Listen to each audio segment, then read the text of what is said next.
Salut les mecs, c'est Régis, vous avez bien sûr. Bon les mecs, j'espère que vous avez la forme la patate. Aujourd'hui dans cette vidéo, qu'est-ce qu'on voit? On voit comment bien se présenter pour un entretien, pour décrocher une alternance, ok? Votre contrat d'apprentissage. Vous êtes nombreux à être en recherche, il faut être parmi les meilleurs pour faire la meilleure impression possible. Donc c'est ce qu'on va voir dans cette vidéo avec des conseils très précis et une méthode pour faire une bonne impression.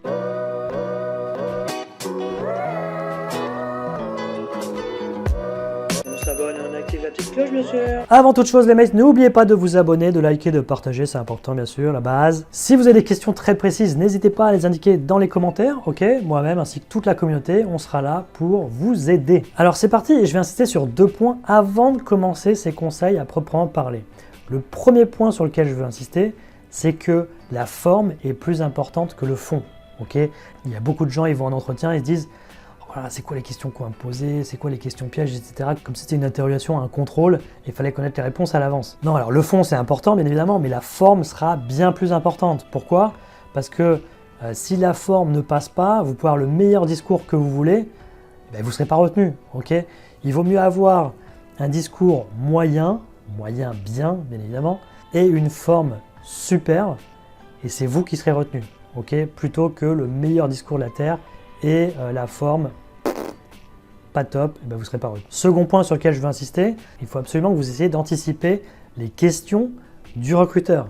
Okay, pourquoi? Parce que si vous prenez un peu de recul sur votre profil et que vous arrivez à savoir les questions qu'on va poser sur votre parcours, et ben votre rôle après, pendant tout l'entretien, c'est d'amener les réponses sur un plateau, okay, avant même qu'on vous pose ces questions. Vous allez faciliter le travail de la personne en face de vous, elle vous en remerciera. Hein. L'entretien sera beaucoup plus fluide, vous ne serez pas interrompu par des questions, etc.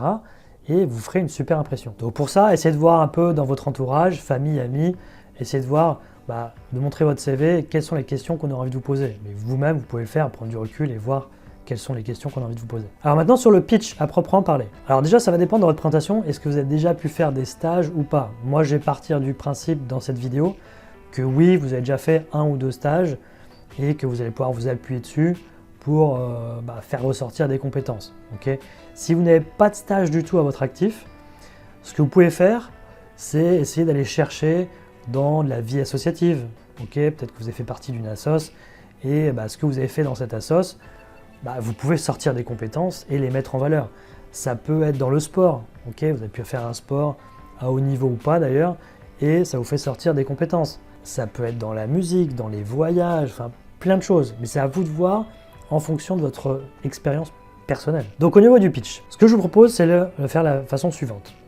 Donc comme vous le savez, je m'appelle Charles Dupont, j'ai tel âge, si vous voulez le mentionner. Je suis diplômé d'une école de commerce, okay, de l'ESSEC, pourquoi pas, autant visio, hein, tant qu'on y est. Et lors de cette formation, j'ai eu l'occasion de réaliser plusieurs stages dans des domaines assez variés. Donc justement, concernant le premier stage que j'ai pu réaliser, et voilà, c'est là que vous allez commencer à parler de vos expériences. Ce qui est très important pour sortir du lot des autres candidats, c'est d'aller faire une présentation professionnelle de ces expériences. D'accord? Ce sont des stages ou des expériences, comme on l'a dit, en vie associative, dans le sport, etc.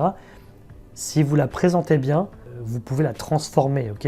Enfin, transformer, je dis pas inventer, mais vous pouvez faire ressortir les points les plus sexy, si je peux dire, de l'expérience. Donc, ce qui est très important, c'est d'avoir en tête 2 choses. La méthode de l'entonnoir, pour partir du plus général, ok, pour aller après dans le plus spécifique, dans du niveau de détail. Second point très important, c'est d'annoncer, un peu sous forme de plan, les 3-4 grandes tâches que vous avez eues lors de ce stage. Pourquoi? Parce que ça va être beaucoup plus simple pour la personne en face de vous suivre, vous serez moins interrompu par des questions, ça structure votre discours, donc ça le rend beaucoup plus professionnel et ça va vous aider, vous n'allez pas partir dans tous les sens, ok? Donc ça va être un point très positif. Donc ça donne quelque chose du style, lors de ce stage chez Carrefour, au sein du département marketing, ok, donc on descend d'un tas, j'étais dans une équipe composée de X personnes, bien décomposer l'équipe, j'ai pu occuper un rôle de ce que vous voulez. Et dans le cadre de cette fonction, j'ai eu 3-4 grandes tâches à réaliser au cours de ce stage. Et vous les énumérez de suite, ok? Ce que vous voulez, dimension marketing, un peu de commercial, ce que vous voulez, tac, tac. Ok, ça affiche, ça délimite un cadre et la personne directement se dit « Ah ok, elle a réalisé tout ça, bon bah c'est pas mal ». Et puis si elle a des questions sur tel ou tel point, qui est plutôt le 3e ou 4e, ben, elle attendra que vous en soyez à ce 3e ou 4e point pour vous poser des questions. Autre point très important, c'est que quand vous allez expliquer ce que vous avez fait sur un stage, ok, toujours la méthode de l'entonnoir, il ne faut absolument pas employer le « on ». C'est pas « on a fait ça » ou machin, c'est « je ». On veut savoir ce que vous avez fait, donc c'est que le « je ». Et soyez très précis dans ce que vous dites. Et pour ça, pour être le plus précis possible, il faut donner des exemples. D'accord ? Donc moi, ce que je vous conseille, pour chaque grande tâche que vous avez eue, d'avoir un exemple précis à associer pour que les idées soient claires à la fois dans votre tête et dans la personne qui sera dans la tête de la personne qui sera en face de vous. Très important, quand vous avez fini de présenter un stage, la plupart des gens, ils enchaînent avec le stage suivant, l'expérience suivante. Il ne faut pas enchaîner tout de suite. Ce qu'il faut faire, ce qui plaît beaucoup aux recruteurs, ça c'est un petit tip, c'est d'expliquer ce que vous avez particulièrement aimé, ce que vous avez appris de cette expérience. D'accord ? Ça, les recruteurs, ils sont très friands. Ça montre que vous avez pris du recul, que vous n'avez pas subi quelque part le stage, mais que voilà, vous êtes servi de ce stage pour monter en compétences et aller peut-être dans la direction que vous souhaitez. Donc, vous pouvez en profiter pour expliquer ce que j'ai particulièrement aimé, c'est d'approfondir mes connaissances en marketing. C'est très important pour moi parce que c'est vraiment l'objectif que je me suis fixé dans 2-3 ans, 3-5 ans, d'avoir une fonction particulière dans le marketing, vous voyez. Donc ça, c'est très important. Une fois que vous avez, donc ça, vous réalisez la même chose pour chacune de vos expériences.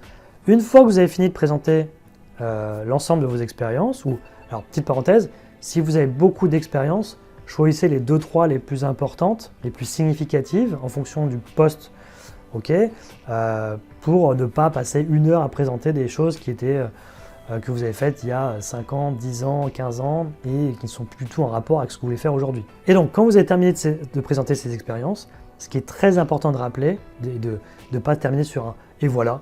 Ça, il faut éviter absolument le « bon bah et voilà ». Et pour redonner la parole, non, c'est pas ça. Vous êtes en train de terminer votre dernière expérience, de présenter votre dernière expérience.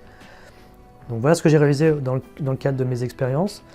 Et vous enchaînez directement avec la raison pour laquelle je suis devant vous aujourd'hui et que je candidate au poste 2, c'est que, c'est que ça s'inscrit vraiment dans mon projet professionnel qui est d'atteindre tel poste dans 2-3 ans, 3-5 ans. C'est que cette expérience me permettrait de développer encore telle compétence dans tel domaine. Vous voyez, il faut vraiment enchaîner directement. Ok, vous avez présenté votre parcours, c'est bien. Maintenant, c'est pareil, toujours faire ressortir ce qui n'est pas sur votre dossier. Ce qui n'est pas sur votre dossier, ce sont vos motivations. Pourquoi vous voulez faire ce job-là? C'est à vous donc c'est la question que se pose le recruteur, toujours la même chose. Vous anticipez cette question, c'est vous qui abordez le point. Je veux faire ce poste que vous proposez pour telle raison. D'accord? Alors après, à vous de faire en sorte que cette raison soit la plus valable possible, mais voyez la démarche. Maintenant, je vais vous donner 3 conseils pour vous améliorer au niveau de ce discours, au niveau de ce pitch. Le premier conseil, moi je vous conseille vraiment d'écrire, surtout au début, d'écrire votre discours, d'écrire votre pitch. Alors pas mot à mot, hein, mais les idées, ok, les idées, les grandes tâches sur les stages, sur les alternances, d'écrire les exemples associés, etc. Vous voyez, pour vraiment structurer votre discours.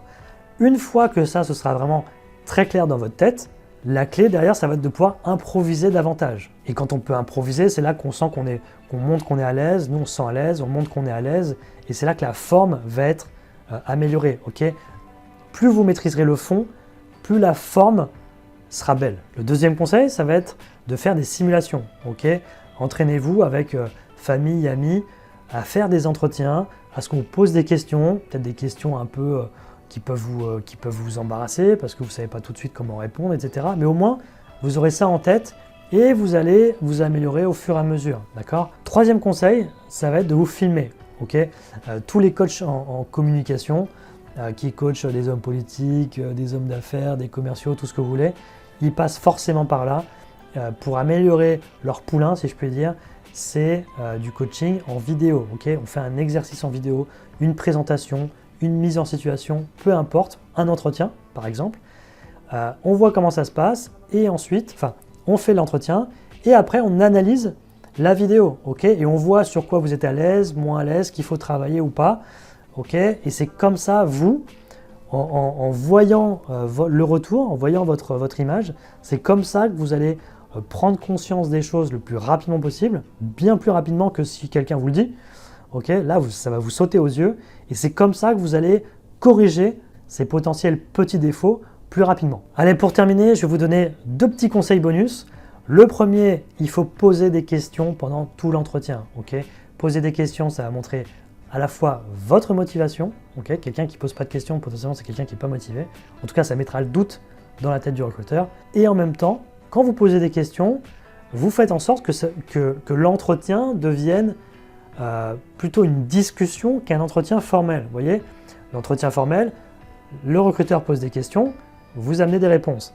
Là, vous pouvez inverser le rôle, c'est vous qui posez des questions, parce que vous voulez savoir si vous allez être intéressé ou pas, donc vous posez des questions, et en même temps, le simple fait de poser des questions, ça devient une discussion. Okay, comme à la machine à café, comme voilà, ah, ça s'est passé comment ton week-end, ouais, super, etc. Ok, donc ça fera en sorte que le courant passera plus facilement et ça jouera en votre faveur. Deuxième petit bonus, faire une conclusion. Ok, faut jamais terminer un entretien avec est-ce que vous avez des questions? Alors déjà terminé, est-ce que des questions? Non. Bon, est-ce que des questions? Oui, encore au moins une ou deux, allez, au moins une. Tac, vous posez votre question. Est-ce que vous avez encore des questions? Non.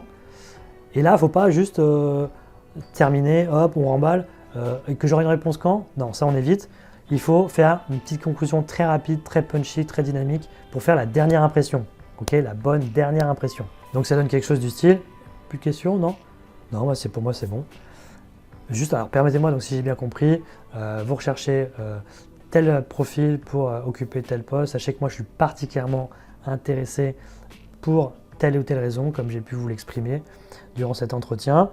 Et je tenais tout simplement à vous remercier de m'avoir reçu aujourd'hui en entretien. Ok, c'est 30 secondes, pas plus, il ne faut surtout pas repartir sur une discussion. La personne peut avoir des contraintes derrière, ok, peut-être un autre entretien, des choses à faire, etc. Donc punchy, dynamique, bonne dernière impression, et c'est mardi. Ok les mates, voilà ce que je voulais vous dire pour l'entretien, pour décrocher une alternance. Gardez en tête qu'une alternance, l'entretien, c'est quasiment comme pour un CDI ou un CDD. Ok, je ne vous l'ai pas dit, une alternance, vous partez pour 1 an, 2 ans, 3 ans. Donc la société, elle ne veut vraiment pas se tromper sur vous. Donc ce n'est pas un entretien à la légère, ce n'est pas un stage de 1, 2, 6 mois. Non, non, là, c'est très engageant à la fois pour vous et à la fois pour l'entreprise. Donc l'entretien, il faut vraiment le préparer à fond, se renseigner sur l'entreprise, ok, se renseigner sur la personne que vous avez en face de vous ou les personnes. Voilà, il faut vraiment grappiller pas mal d'informations pour arriver et être plus à l'aise dans l'entretien. Plus vous aurez de matière, plus vous serez à l'aise. Voilà mais ce que je voulais vous dire. Si vous avez des questions, n'hésitez pas à les laisser dans les commentaires. Ok, je vous mets aussi le lien vers le site réussir-son-entretien-d'embauche.com. Il y a plein d'autres conseils également en article et en vidéo. Et moi les mecs, je vous dis à très vite pour une prochaine vidéo. Allez, ciao!